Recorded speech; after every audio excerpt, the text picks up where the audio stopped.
Hello दोस्तों, स्वागत है आप सभी का आपके अपने यूट्यूब चैनल प्रतिष्ठा हिंदी ज्ञानधारा में। तो आप सभी बताइए, आप सभी कैसे हैं? आप सभी की तैयारी अच्छी चल रही है ना? अच्छी चल रही होगी। और रचनाओं को भी मैं याद करा रही हूँ। अगर किसी भी रचना की आपको ज़रूरत होगी, नहीं याद हो रहा होगा, तो आप कमेंट करके बता सकते हैं कि मैम इस लेखक, ये जो लेखक हैं, इनकी रचनाओं की मुझे ट्रिक चाहिए। उपन्यास हो, कहानी विधा हो, नाटक की तो मैं बता ही रही हूँ, और भी जो है विधाएं हैं। तो अगर आपको चाहिए होगा तो आप कमेंट करके बता सकते हैं। मैं अगली वीडियो जो है उसी पर लेके आऊँगी। और बस आशा यही करती हूँ कि आपको चीज़ें जो हैं वो अच्छे तरीके से याद हो जाए। कहने का मतलब कि सारी रचनाएं जो हैं वो अच्छे से याद हो जाए, क्योंकि रचनाएं बहुत जल्दी याद होती नहीं हैं। तो ठीक है, फिर अगर आप में से कोई भी अगर फर्स्ट टाइम मेरे चैनल पे आया है तो प्लीज़ वीडियो को पूरा देखिएगा। मैं बार बार कहती हूँ, वीडियो को पूरा देखिएगा। अगर वीडियो पसंद आएगी तो आप वीडियो को लाइक कीजिएगा। और अगर इसी तरह की वीडियोस पाना चाहते हैं, क्योंकि परीक्षा की घड़ी करीब आ रही है, तो हर कोई चाहता है कि मेरी तैयारी बेस्ट हो और मुझे चीज़ें ज़्यादा से ज़्यादा याद हो जाएं, क्योंकि रचनाएं याद होती नहीं हैं, कन्फ्यूज़न बहुत होता है। तो अगर आप इस तरह की वीडियोस पाना चाहते हैं तो प्लीज़ चैनल को सब्सक्राइब कर लीजिएगा। इससे क्या होता है कि जो भी वीडियोस हम अपलोड करते हैं वो उसकी नोटिफिकेशन आप तक पहुंच जाएगी। और अगर आप चैनल को सब्सक्राइब नहीं करेंगे तो आप आज देखेंगे, फिर 2-3 दिन बाद फिर आपको याद आएगा कि अच्छा, मैंने इस चैनल पे ये वीडियो देखी थी। फिर से आप ढूंढने लगेंगे। और सब्सक्राइब किए रहेंगे तो आपके जो है यूट्यूब पे, वहाँ पे सब्सक्राइब वाला जो ऑप्शन है ना, वहाँ पे जितने भी चैनल आप सब्सक्राइब किए रहेंगे वहाँ पे आपको दिख जाएगा। तो वहाँ से जाके आप मेरी वीडियोस देख सकते हैं। बाकी जैसा आपको ठीक लगे आप कर सकते हैं, आप सभी स्वतंत्र हैं। तो चलिए ठीक है, क्लास की शुरुआत करते हैं नागबोटस के नागबोटस की रचनाओं के साथ। और इनके नाटकों को हम सबसे पहले देखेंगे। बहुत ही महत्वपूर्ण है इनके नाटक।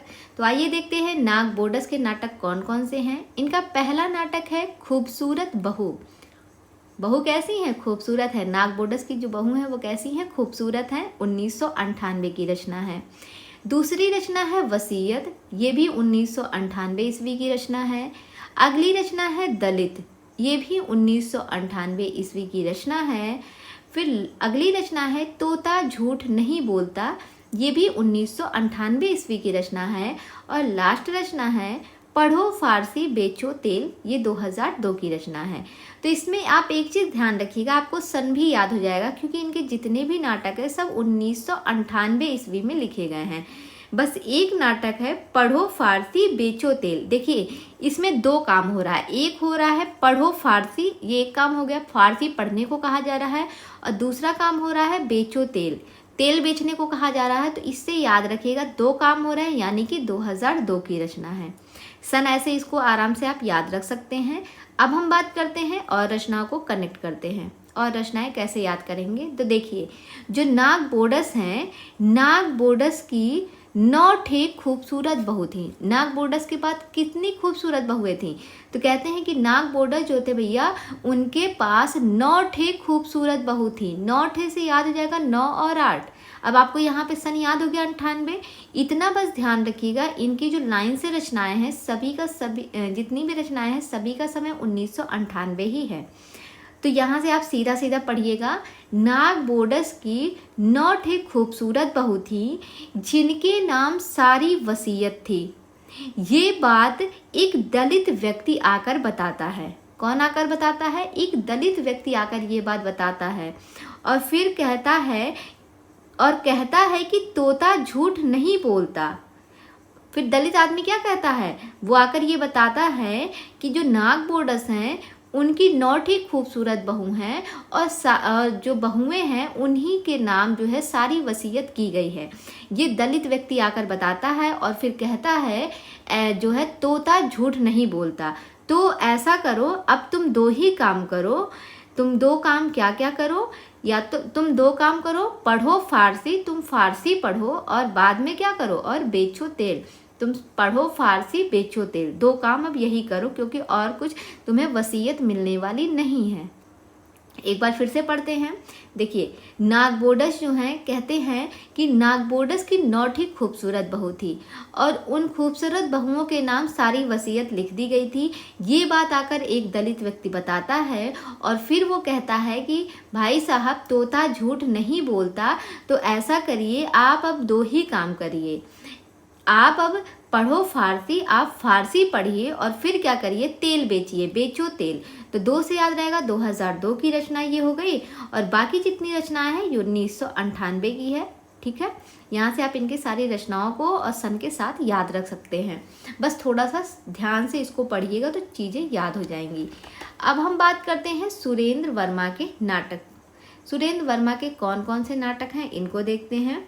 तो देखिए, इनका जो पहला नाटक है वो है द्रौपदी।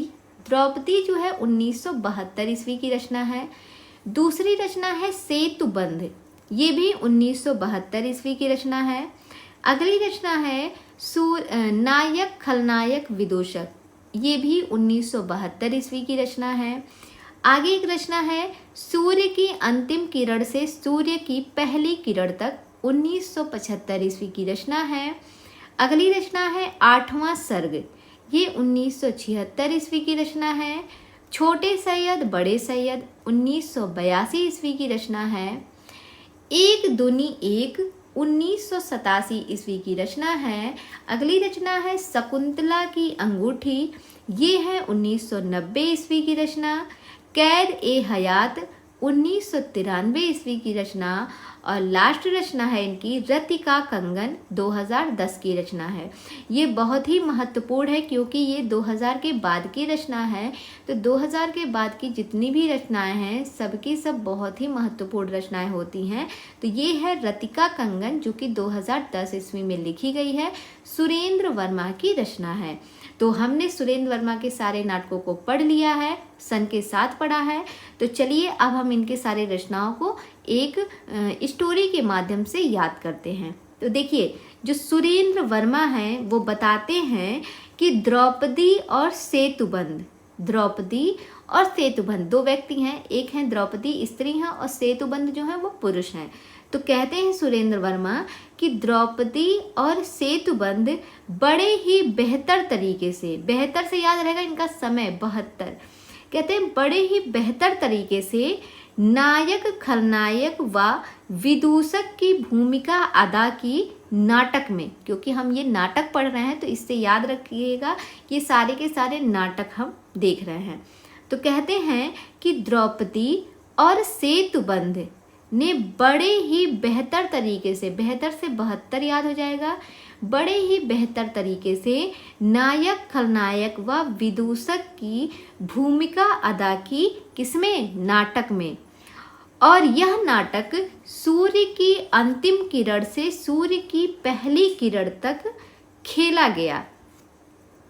लेकिन 8वां सर्ग आते आते, लेकिन जब 8वां सर्ग उस नाटक में आया तो कहते हैं लेकिन 8वां सर्ग आते आते लोग छित्तर बित्तर हो गए। छित्तर बित्तर हो गए मतलब इधर उधर चले गए, कहते नहीं भैया कुल छित्तर बित्तर हो गए। तो 8वां सर्ग आते आते लोग क्या हो गए, छित्तर बित्तर। छित्तर से याद रहेगा 76, 1976 की ये रचना है। तो कहते हैं कि 8वां सर्ग आते आते लोग छित्तर बित्तर हो गए, छित्तर बित्तर हो गए। छोटे सैयद बड़े सैयद बासी चले गए। जो छोटे सैयद हैं, जो छोटे सैयद बड़े सैयद हैं, ये कहाँ चले गए, ये बासी चले गए। बासी एक जगह है, तो ये दोनों लोग कहाँ चले जाते हैं, ये बासी चले गए और वहाँ जाकर एक दूनी एक करने लगे। वहाँ जाकर क्या करने लगे, वहाँ जाकर एक दूनी एक करने लगे। तभी जो है और क्या होता है फिर 90,000 की शकुंतला की अंगूठी जो है, और फिर आगे बताते हैं कि ये सब लोग तो चले गए, फिर वहीं पर जो है 90,000 की शकुंतला की अंगूठी रहती है। भाई डायमंड रिंग रही होगी, इंगेजमेंट में मिली होगी।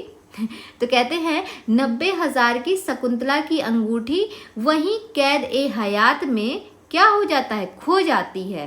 कैद ए हयात में शकुंतला की अंगूठी खो जाती है। फिर उसके बदले जो है इन्हें जो है 10 ग्राम का रतिका कंगन दिया जाता है। 10 ग्राम का क्या दिया जाता है, रतिका कंगन दिया जाता है। किसको, शकुंतला को, क्योंकि उनकी अंगूठी वहाँ पर गुम हो जाती है। तो इस तरीके से आप इनके सारी रचनाओं को याद कर सकते हो और समय के साथ। एक बार हम इसको फिर से पढ़ते हैं ताकि आपको चीज़ें याद रहें। देखिए, सुरेंद्र वर्मा कहते हैं कि द्रौपदी और सेतुबंध दोनों बड़े ही बेहतर तरीके से नायक, खलनायक व विदूषक की भूमिका अदा करते हैं नाटक में।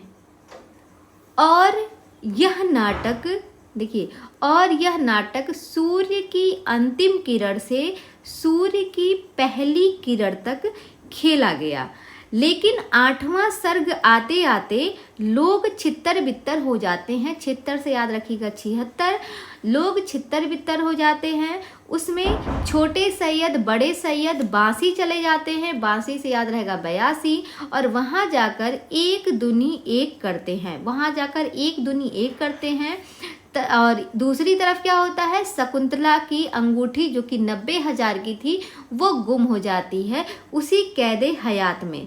कैदे हयात में जो है शकुंतला की 90,000 की जो अंगूठी है वो गुम हो जाती है। फिर उन्हें जो है 10 ग्राम का, 10 ग्राम से याद रहेगा 2010, 10 ग्राम का उन्हें रति का कंगन दिया जाता है बाद में। तो ये है सुरेंद्र वर्मा के द्वारा लिखे गए इनके नाटक। इन्हें हम एक स्टोरी के माध्यम से भी याद कर लिए हैं। तो देख लीजिएगा, अगर आपको ट्रिक पसंद आएगी और आप लिखना चाहते हैं तो ट्रिक को आप लिख भी सकते हैं। मैंने इसको लिख दिया है अपने शब्दों में, बाकी आपको मैंने ट्रिक बता दी है, मैंने इसे कनेक्ट कैसे किया है। अगर आप इसको लिखना चाहते हैं तो आप भी इसे अपने शब्दों में लिख सकते हैं। बाकी अगर आप मेरी तरह ही लिखना चाहते हैं तो मैंने ट्रिक भी आपको लिख के दिखा दी है। आप इस तरीके से इनको लिखकर याद रख सकते हैं। तो आज की क्लास को हम यहीं तक रखते हैं। क्लास आपको कैसी लगी, जैसी भी लगी हो कमेंट में कमेंट करके बताइएगा, और वीडियो पसंद आई होगी तो लाइक कर दीजिएगा। फिर मिलते हैं कल एक नए लेखक की नई रचनाओं के साथ। तब तक के लिए बाय बाय, टेक केयर।